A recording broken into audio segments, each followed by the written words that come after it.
সাহিত্য সম্ৰাট বেজবৰুৱাদেৱে কৈছিল, আমি অসমীয়া নহওঁ দুখীয়া, কিহৰ দুখীয়া হওঁ? সঁচা। পিছে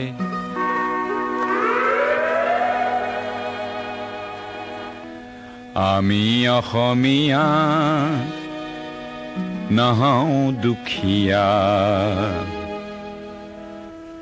বুলি সান্তনা লভিলে নহব।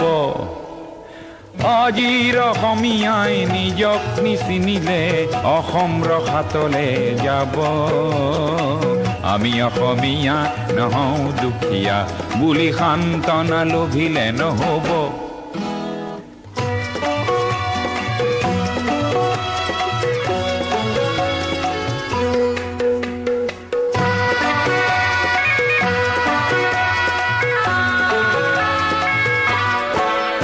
নানা জাতি উপজাতি ৰহনীয়া কৃষ্টি আকোৱালি লৈ হৈছিল সৃষ্টি এই মোৰ অসম দেশ। বিভেদ পৰিহৰি নিজ হাতে শ্ৰম কৰি দেশক নগঢ়িলে এই দেশ হ'ব নিশেষ আৰু মনবোৰ ভাগি ছিগি যাব। আজিৰ অসমীয়াই নিজক নবচালে অসমতে মগনীয়া হ'ব। আমি অসমীয়া নহওঁ দুখীয়া বুলি সান্তনা লভিলে নহব।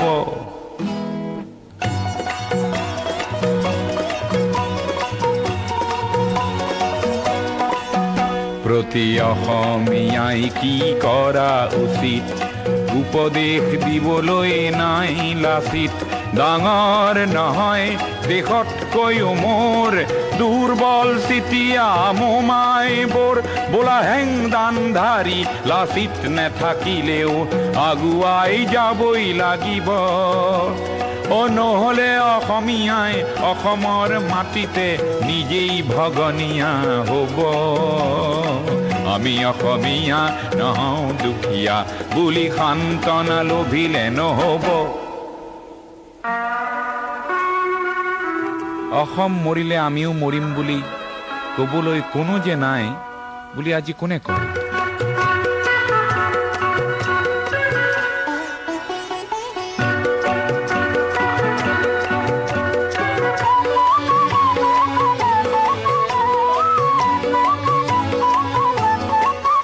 কোনোবা কাপুৰুষক পুৰুষ কৰিবলে জ্যোতি প্ৰসাদ যে আছে অসম মৰিলে আমিও মৰিম বুলি ক'বলৈ শ্বহীদো আছে।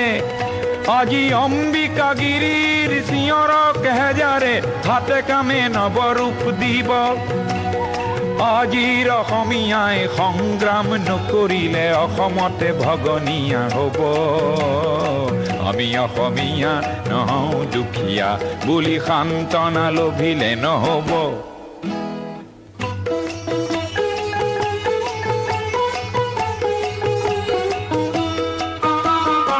আনৰে লগতে অসমীয়া অসমতে যদি হেনে বাচে বাৰু ক'তনো বাচিব। মোৰ আইক ভাল পাওঁ বুলিলে আনৰ আইক জানো ঘিণ কৰাটো বুজাব। প্ৰতি অসমীয়া আমি ভাল ভাৰতীয় আৰু দূৰণিৰ পৰা আহি লুইতৰ পাৰৰে মাটিক মাতৃ বোলা প্ৰতি ভাৰতীয় হ'ল নতুন ৰূপৰ অসমীয়া। আমি সেইভাৱে থাকিলেই হ'ব। নহ'লে আমাৰ ৰাজহাৰ নাই বুলি বিশ্বই বৰকে হাঁহিব। আমি অসমীয়া নহওঁ দুখীয়া বুলি সান্তনা লভিলে নহব।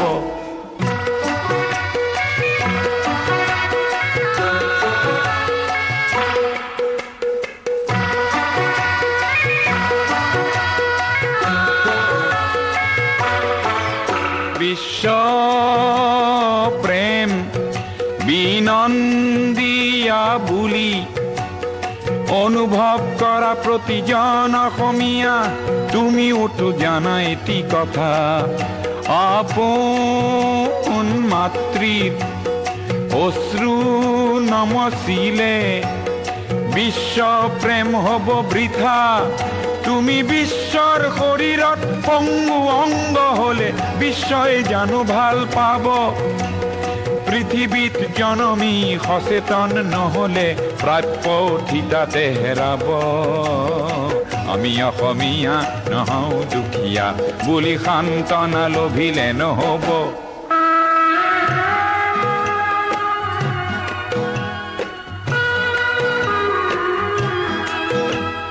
থলুৱা আৰু নতুন অসমীয়াক এইবেলি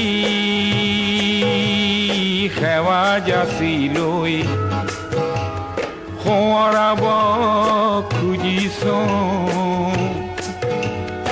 অসমৰ ৰাইজে নিজকে পাহৰিলে ভোগালীটো দুৰ্ভোগ পাব আৰু বাপতি শাওণ সেই ৰঙালী বিহুটিও কঙালীত পৰিণত হ'ব আজিৰ অসমীয়াই নিজক নবচালে অসম ৰসাতলে যাব আমি অসমীয়া নহওঁ দুখীয়া বুলি সান্তনা লভিলে নহব